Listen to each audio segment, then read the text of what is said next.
ક્યારે એવું બન્યું છે કે અંગ્રેજીમાં ગ્રામર તો બરાબર છે પણ છતાંય લાગે કે કંઈક ખોટું બોલાઈ રહ્યું છે? સારું, આજે આપણે ખાલી નિયમોની વાત નથી કરવાના, પણ અંગ્રેજીના 4 એવા પાવરફુલ શબ્દો પાછળનું લોજિક સમજવાના છીએ જે તમારી વાતચીત કરવાની સ્ટાઇલને કાયમ માટે બદલી શકે છે.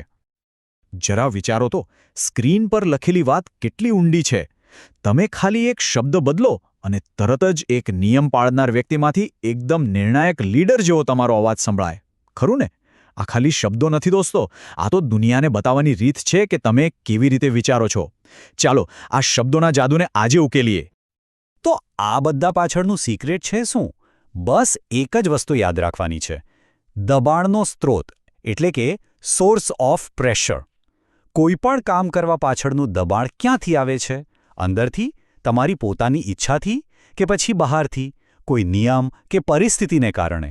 બસ આટલું સમજી લીધું એટલે આખો ખેલ સમજાઈ જશે. તો ચાલો આપણે આપણા આજના ગ્રામર સુપરહીરોને મળીએ, મોડલ્સ ઓફ રિસ્પોન્સિબિલિટી. આ એવા શબ્દો છે જે ખાલી ક્રિયા નથી બતાવતા, પણ એ ક્રિયા પાછળની જવાબદારી, એની પાછળનું દબાણ શું છે એ પણ બતાવે છે. એટલે કે કેમ કરવું પડે છે એનો જવાબ આપે છે.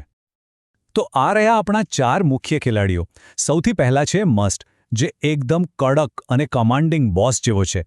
એના પછી આવે છે હેવ ટુ, જે કાયદાનું પાલન કરનાર એક સીધો સાધો નાગરિક છે. ત્રીજો છે નીડ ટુ, એ એકદમ પ્રેક્ટિકલ પ્રોબ્લેમ સોલ્વર. અને છેલ્લે શુડ, જે એક સમજદાર અને અનુભવી સલાહકાર જેવો છે. ચાલો હવે એક પછી એક બધાને નજીકથી ઓળખીએ. ક્યારે એવી ગડમથલમાં ફસાયા છો કે જે કામ કરવું જ છે અને જે કામ કરવું પડે છે, એ બંને વચ્ચે શું ફરક છે? બસ આ જ તો ફરક છે આંતરિક અને બાહ્ય દબાણનો.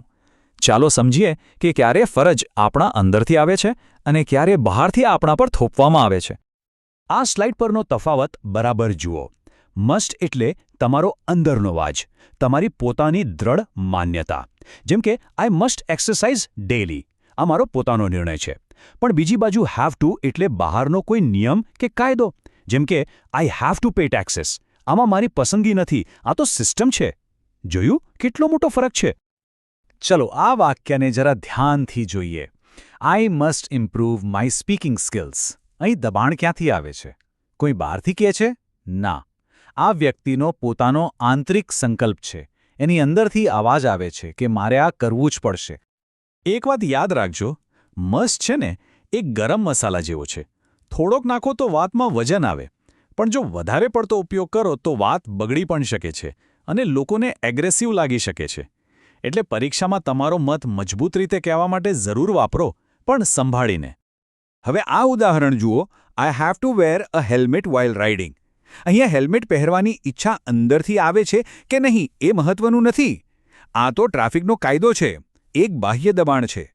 એવી જ રીતે students have to wear a uniform. આ સ્કૂલનો નિયમ છે, અહીં હેવ ટુ વાપરવું જ પડે. સારું, અત્યાર સુધી તો આપણે કડક નિયમો અને ફરજોની વાત કરી. હવે કંઈક હળવું શીખવા માટે તૈયાર છો? ચાલો હવે આપણે એવા શબ્દોની વાત કરીએ જે સત્તા બતાવવા માટે નહીં પણ મદદરૂપ થવા માટે વપરાય છે. નીડ અને શુડ વચ્ચેનો તફાવત બહુ જ નાજુક પણ મહત્વનો છે. નીડ ટુ એ મગજની ભાષા છે, તર્કની ભાષા. કોઈ કામ પૂરું કરવા માટે શું જરૂરી છે એ બતાવે છે. જ્યારે શુડ એ દિલની ભાષા છે, અનુભવની ભાષા, જે એક મિત્ર તરીકે સલાહ આપે છે. આ વાક્ય કોઈ ઓર્ડર નથી, આ એક સીધું સાદું ગણિત છે. જો ફ્લુઅન્સી જોઈતી હોય તો એનું પરિણામ મેળવવા માટે દરરોજની પ્રેક્ટિસ જરૂરી છે. બસ આ એક તાર્કિક જરૂરિયાત છે. કોઈ પણ ધ્યેય સુધી પહોંચવા માટે જે કરવું પડે એ બતાવવા નીડ ટુ શ્રેષ્ઠ છે.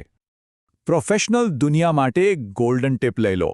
ઓફિસમાં કે બિઝનેસમાં જ્યારે પણ કન્ફ્યુઝન થાય ત્યારે નીડ ટુ વાપરો. આ તમારા ભાષાના બિઝનેસ સૂટ જેવું છે. હંમેશા યોગ્ય, હંમેશા પ્રોફેશનલ. એકદમ સ્પષ્ટ અને કોઈને ખરાબ લાગવાનો સવાલ જ નહીં. હવે આ જુઓ.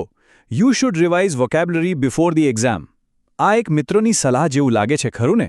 જાણે કોઈ કહેતું હોય કે ભાઈ આમ કરીશ તો ફાયદામાં રહીશ, અથવા કોઈ બીમાર હોય તો આપણે કહીએ you should C a doctor. આ એક કાળજી બતાવે છે, હુકમ નહીં.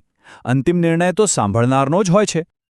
IELTS જેવી પરીક્ષામાં સારા બેન્ડ લાવવા છે તો આ સિક્રેટ જાણી લો. સ્પીકિંગના પાર્ટ 3માં જ્યાં તમને સમાજ કે દુનિયા વિશે અભિપ્રાય આપવાનું કહેવાય, ત્યાં શુડનો યોગ્ય ઉપયોગ કરો. એ બતાવશે કે તમે ખાલી અંગ્રેજી બોલતા નથી, પણ ઊંડાણપૂર્વક વિચારી પણ શકો છો. આ સાચો બેન્ડ બૂસ્ટર છે. અત્યાર સુધી બધું સરળ લાગતું હતું, પણ હવે જરા ધ્યાન આપજો. આપણે એક એવા વિસ્તારમાં પ્રવેશી રહ્યા છીએ જ્યાં મોટા ભાગના લોકો ભૂલ કરે છે. હા, આપણે વાત કરી રહ્યા છીએ આ શબ્દોના નકારાત્મક સ્વરૂપોની. આ તફાવત સમજવો ખૂબ જ જરૂરી છે. મસ્ટ નોટનો અર્થ છે સંપૂર્ણ મનાઈ. જેમ કે હોસ્પિટલમાં લખ્યું હોય, યુ મસ્ટ નોટ સ્મોક. આ એક કડક નિયમ છે. જ્યારે ડોન્ટ હેવ ટુનો અર્થ છે જરૂરી નથી પણ કરવું હોય તો કરી શકો. જેમ કે you don't have to come to the party. આ તમારી મરજી છે. આ બંનેને ભૂલથી પણ ભેગા ના કરતા. સરસ. હવે આપણી પાસે બધા સાધનો તૈયાર છે. તો ચાલો હવે જોઈએ કે સાચા શબ્દની પસંદગી કરીને આપણે આપણા અંગ્રેજીને કામચલાઉ માથે અસ્ખલિત અને પ્રભાવશાળી કેવી રીતે બનાવી શકીએ. આ 3 વાક્યો વચ્ચેના ભાવને અનુભવો. યુ મસ્ટ હેલ્પ મી એક હુકમ જેવું લાગે છે, થોડુંક આક્રમક. You need to help me થોડું સારું છે, તે એક વ્યવહારિક જરૂરિયાત બતાવે છે. પણ સૌથી શ્રેષ્ઠ છે you should help me if possible. આ કેટલું નમ્ર અને આદરપૂર્ણ છે. તે સામેવાળી વ્યક્તિને પસંદગીની સ્વતંત્રતા પણ આપે છે. તો ચાલો ફટાફટ એક રીકેપ કરી લઈએ. આખો ખેલ દબાણના સ્ત્રોતનો છે. મસ્ટ એટલે મારી અંદરનો અવાજ, મારો સંકલ્પ. હેવ ટુ એટલે બહારનો નિયમ, સિસ્ટમ. નીડ ટુ એટલે કામની તાર્કિક જરૂરિયાત. અને શુડ એટલે મારા દિલથી નીકળેલી સલાહ. બસ આટલું જ છે. તો હવે જ્યારે પણ તમે અંગ્રેજીમાં આ શબ્દો વાપરો ત્યારે 1 સેકન્ડ માટે વિચારજો. તમારું અંગ્રેજી તમારા વિશે શું કહી રહ્યું છે? એક બોસ, એક નિયમ પાળનાર, એક પ્રોબ્લેમ સોલ્વર કે પછી એક સમજદાર સલાહકાર? પસંદગી હવે તમારી છે.